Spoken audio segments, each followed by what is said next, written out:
We, and only we, are responsible for the outcomes that we produce.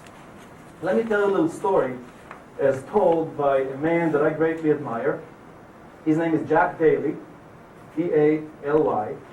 Jack Daly is an incredible sales manager. He travels all over the country, all over the world, doing sales workshops and training. He's a motivational speaker. He's also a huge overachiever. The man runs 4 marathons every year. He does the Ironman competition.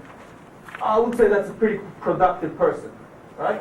So Jack Daly talks about one of his business experiences where he was called upon to help turning around a very large company. And he inherited the management of a sales force which was 2,600 people. That's a large sales force. Okay? And he's based in Newport Beach, California, by the way. So the first thing he did was to rank the salespeople from number 1 to number 2,600. By the way, he says that took the company about 2 months to do, and that's the first sign of a problem. Okay? Because you got to have much quicker and much easier access to the numbers. But finally, he got it done. Ranked 2,600 people from number 1 to number 2,600.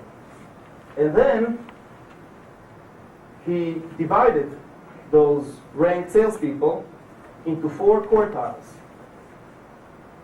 The top 25%, second 25%, third 25%, finally the bottom 25%. Now, how many people in each quartile? 2,600 people divided by 4. 650, great.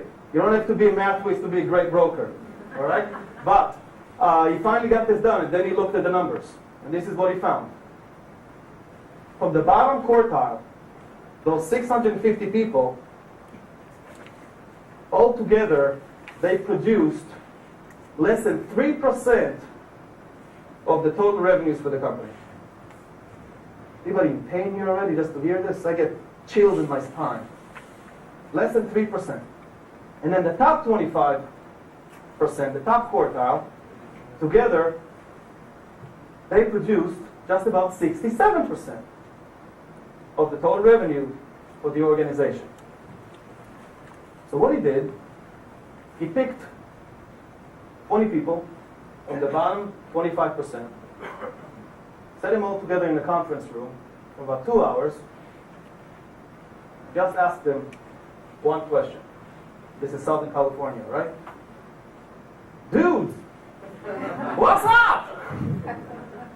What's up?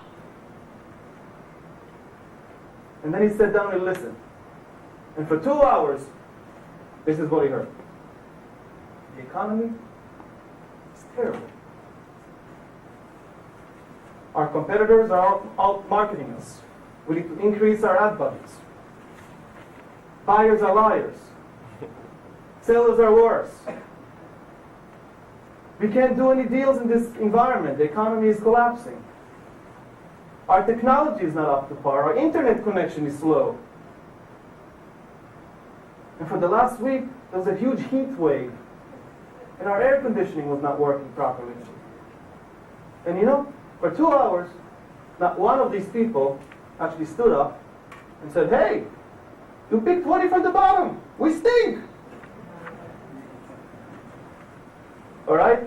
Because it's the same company, it's the same environment, it's the same condition that these people produce less than 3% of the total revenue, and the same different 650 people in the same company, same environment, produce 67% of the revenues. Okay?